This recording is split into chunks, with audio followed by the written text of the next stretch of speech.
पीले दांत वाली बहू। रंजना कभी ब्रश नहीं करती थी। उसे कितनी बार उसके माँ बाप ने डांटा, लेकिन उसका कोई असर उस पर होता ही नहीं था, जिस कारण से उसके दांत पीले पीले हो जाते हैं। शादी के बाद। अरे बहू, वैसे तो तुझ में कोई कमी नहीं है, पर तेरे दांत इतने पीले कैसे हैं बेटा? कैसे मतलब? कोई सर्जरी थोड़ी ना कराइए। वो तो क्या नाम, मैं ब्रश नहीं करती थी तो पीले हो गए। अब क्या करूं? आप कहें तो लाल करवा लूं या फिर काले? यार ये क्या है, क्यों माँ से लड़ रही हो? लड़ रही हूँ?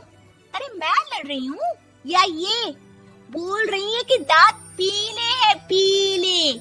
अरे तपस्या थोड़ी ना की है इन्हें पीले करने के लिए। बकायदा ब्रश नहीं किया है 20 साल तक, तब जाकर। छी, कैसी बात कर रही हो? ये उस वक्त तो पीले नहीं थे जब हम लोग तुम्हें देखने आए थे। अरे तब साफ करवा लिया होगा डेंटिस्ट के पास जाकर। अब देखो कैसे पीले पीले लग रहे हैं। रंजना सास की तरफ गुस्से से देखती है। फिर शुरू हो गई पीले पीले पीले। अरे पीले तो तब भी थे जब मेरे हाथ का रसगुल्ला उड़ा उड़ा कर खा रही थी और बोल रही थी, लड़की नहीं गुणों का खजाना दे रहे भाई साहब आप। खैर, अब वो लोग करते भी तो क्या करते, पीले दांत वाली बहू पल्ले पड़ी थी तो झेलना तो था ही। एक दिन कीर्तन में रंजना गाना गा रही थी। अरे कमला बहन, माँ का द्वार है, यहाँ तो सब शुद्ध होकर आते हैं, फिर अपनी बहू को ब्रश भी नहीं करवाती तुम। दूर से पीले पीले दांत भक्ति में बाधा उत्पन्न कर रहे हैं। अरे कोई 2 साल की बच्ची थोड़ी ना लेकर आई हूँ मैं बहू बनाकर। अच्छी खासी लड़की है, अरे कैसे करवाऊं ब्रश? ये तो उसे खुद करना चाहिए ना। अब माँ बाप तो इसके जैसे तैसे निपटा दिए, ये नहीं सोचा कि सास कैसे संभालेगी। सास बहू को लेकर घर आ जाती है, लेकिन सोच लेती है कि अब इसे लेकर कहीं नहीं जाएगी। अगले रोज बहू कहती है, अरे क्या हो गया, मंदिर नहीं जाना क्या? कीर्तन का वक्त हो रहा है। मेरी मधुर वाणी से कान्हा जी जागते हैं और सोते हैं। आप तो जानती है ना उनकी भक्ति में कितना मन लगता है मेरा। वो क्या है ना, तबीयत ठीक नहीं लग रही है मेरी, आराम करूंगी मैं। तबीयत ठीक नहीं लग रही? अभी तो मिथुन के गाने पर नाच रही थी आप, और अब बोल रही है कि तबीयत ठीक नहीं लग रही। अरे भक्ति में मन लगा लो सासू माँ, ऊपर जाना है, क्या मुंह दिखाओगी आप? हाँ? सास को बहू की बात पर गुस्सा आ जाता है। मैं क्या मुंह दिखाऊंगी, इसकी चिंता तो ना कर, समझी?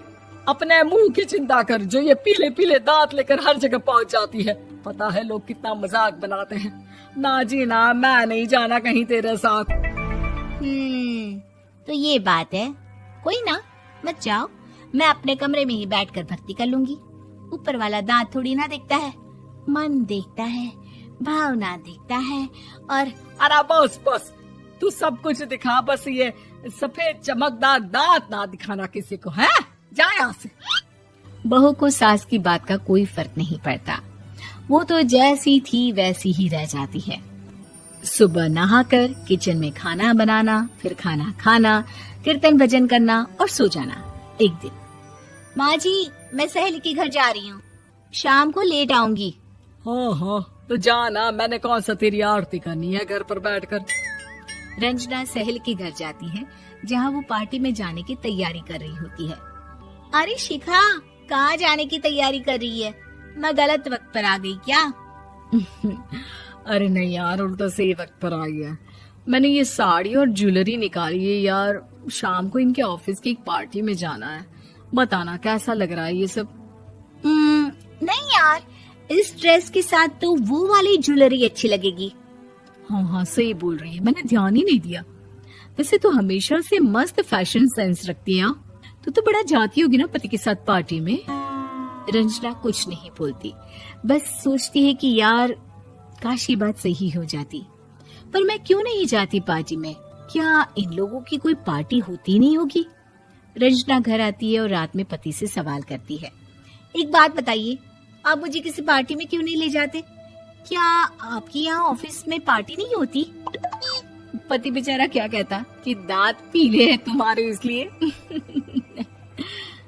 अरे कोई पार्टी होती नहीं हम लोगों के ऑफिस में, तो कहाँ से लेकर जाऊं? और मार्केट, मॉल, कहीं वीकेंड घूमना, कहीं तो। अरे यार, सारे हफ्ते में एक छुट्टी मिलती है, तो सोचता हूँ कि आराम ही कर लूं। क्यों? रंजना मन मार के रह जाती है। पहले कभी सास के साथ मंदिर जाया करती थी, लेकिन वो भी सास ने ले जाना बंद कर दिया। घर बैठी बैठी रंजना बोर हो जाती है। तभी उसे आइडिया आता है और वो मायके जाने का सोचती है।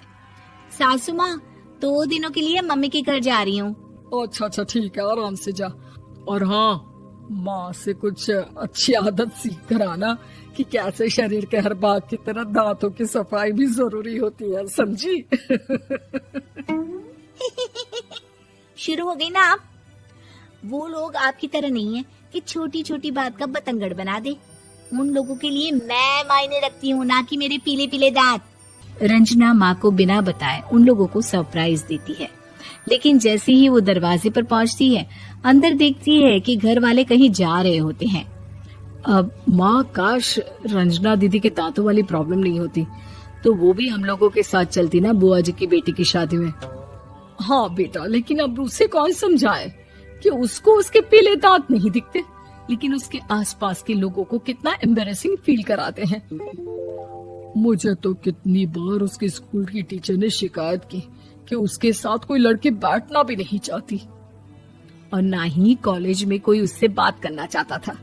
लेकिन पता नहीं क्यों उसे ये बात समझ में ही नहीं आती। कोई कमी नहीं है उस लड़की में, बस यही कि दांत पीले हैं। वो तो भला हो जीजा जी और उनकी माँ का, जो दीदी को जैसी है वैसे ही रखा हुआ है। रंजना को अपने घर वालों की बात सुनकर बहुत दुख होता है। वो सोचती है कि वो क्या करे, लेकिन फिर वो सीधा डेंटिस्ट के पास जाती है, अपने दांत चमकाती है और कसम खाती है कि वो रोज ब्रश करेगी। अरे क्या हो गया? तुम तो 2 दिनों के लिए गई थी ना, पर कोई ना, अच्छा है, चलो आ गई तो। रंजना सास के सामने आकर खड़ी हो जाती है और पूरी स्माइल करती है, उसके चमकदार दांतों को दिखाती हुई। हैं?